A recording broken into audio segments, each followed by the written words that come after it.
राम राम दोस्तों, मैं आपकी प्यारी दुलारी चुगल किशोरी। कैसे हैं आप लोग? भाई हम तो ठीक हैं और उम्मीद करते हैं कि आप लोग भी ठीक होंगे। वैसे बहुत समय हो गया आप लोगों से मुलाकात नहीं हो पाई। ऐसा लग रहा है जैसे कितनों महीनों हो गए हों। खैर, अपने पीछे हम तितली देवी को छोड़ कर गए थे। वो थी ना आपको हर घर की जानकारी देने के लिए, तो हम भी निश्चिंत होकर गए थे। लेकिन अब हम वापस आ गए हैं और एक बार फिर आपके लिए भर भर कर चुगलियाँ लेकर आए हैं। आज अनुपमा में सास और बहू के बीच खूब तू तू मैं होने वाली है। तो वहीं ये रिश्ता क्या कहलाता है में अभिमन्यु जेल पहुंच गया है। तो वहीं गुम है किसी के प्यार में सभी ने ठान लिया है कि वो दुर्वा को सजा दिलवा कर रहेगी। अब ये तो थी मोटा मोटी जानकारी, लेकिन पूरी जानकारी के लिए रोज की तरह भाई आपको हमारा शो देखना होगा।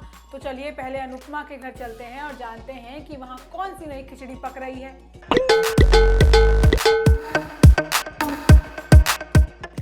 अनुपमा में आज आपको सास और बहू के बीच तकरार देखने को मिलेगी।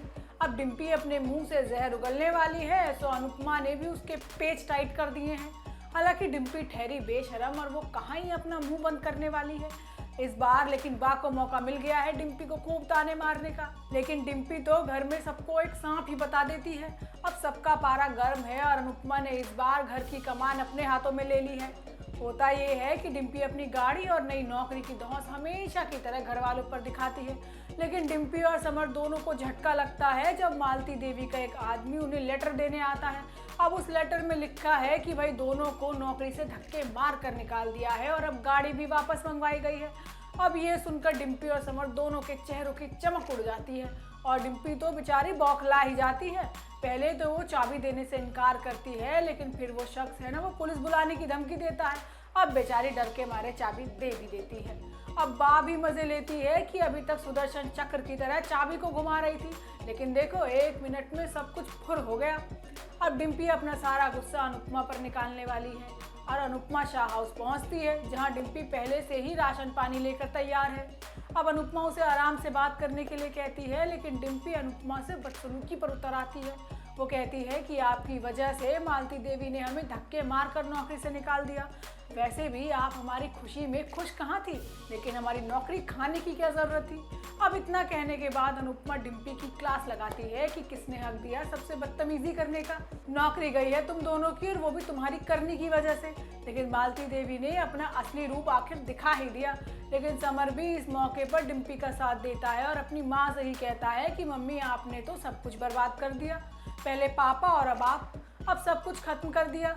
अब समर की बातों से अनुपमा का दिल टूट जाता है और वो समर से सवाल करती है, जिसके बाद डिम्पी घर के सभी सदस्यों से बहस करने लग जाती है।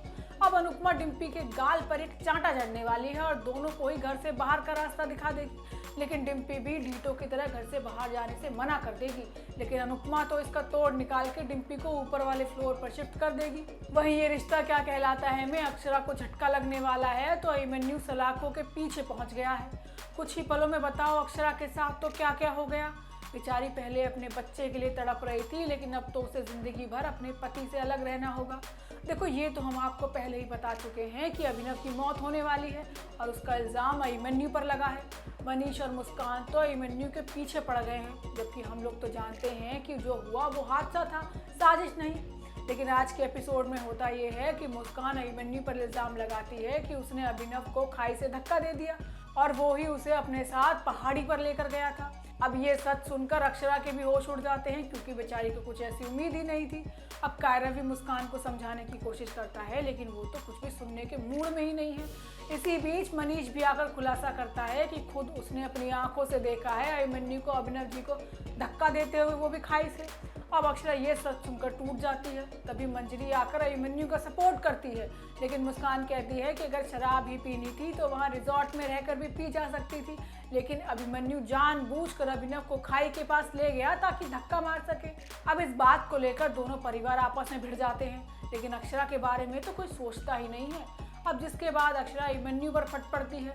अक्षरा कहती है कि पहले मेरे बच्चे को मुझसे छीन लिया और अब मेरे पति को छीनने की कोशिश कर रहे हो, ऐसा मैं होने नहीं दूंगी। अक्षरा कहती है कि तुम मेरी जिंदगी के ग्रहण हो, जो मेरी खुशियों पर अब लग ही चुके हो। वो अभिमन्यु को अभिनव का इलाज करने से भी रोक देती है, जबकि अभिमन्यु का जाना बेहद ज़रूरी है। अब इसी बीच कारक पुलिस को लेकर पहुंच जाता है और अभिमन्यु को गिरफ्तार करवा देता है। लेकिन मंजरी अक्षरा के सामने भीख मांगती है कि अभिमन्यु बेकसूर है, लेकिन अक्षरा को तो किसी चीज की सुध ही नहीं है। अब एक तरफ अभिमन्यु जेल में है और दूसरी तरफ अभिनव की सर्जरी हो रही है। अब आगे आने वाले एपिसोड में अभिनव की मौत हो जाएगी। वहीं गुम है किसी के प्यार में सभी की जान बचाने के लिए ईशान आधी रात को कॉलेज पहुंच गया है। अब वो वहां सभी को कमरे से बाहर निकालकर उसकी मल्लम पट्टी करने में लगा है। अब सभी अपना सारा गुस्सा ईशान पर निकालने वाली है, क्योंकि सभी के साथ जो भी कुछ हुआ वो ईशान की दोनों बहनों ने मिलकर किया। पहले तो ईशान समझ नहीं पाता, लेकिन जब सभी दुर्वा और अनवी का नाम लेती है तो ईशान हैरान हो जाता है। अब सभी कहती है कि वो दुर्वा के खिलाफ शिकायत करेगी। वहीं दूसरी तरफ हरनी परेशान है कि अभी तक सभी घर नहीं आई। अब सभी जैसे तैसे घर पहुंचती है तो उसकी हालत देखकर हरनी के होश उड़ जाते हैं। सवाल करने पर सभी अपने साथ हुई कॉलेज की घटना के बारे में बता देती है। ऐसी परिस्थिति में भी हरनी सभी का हौसला बढ़ाने का काम करती है। वो कहती है कि तेरे खून में तो हिम्मत है और तुझे किसी से भी डरने की ज़रूरत नहीं है। वहीं दूसरी तरफ ईशान दुर्वा और अनवी की क्लास लगा देता है घर पहुंचते ही। वो दुर्वा से सवाल करता है, लेकिन वो तो साफ साफ झूठ बोल देती है। अब काका साहब दोनों की बातों पर विश्वास कर लेती है, लेकिन ईशान के मन में दुर्वा का नाम बैठ चुका है।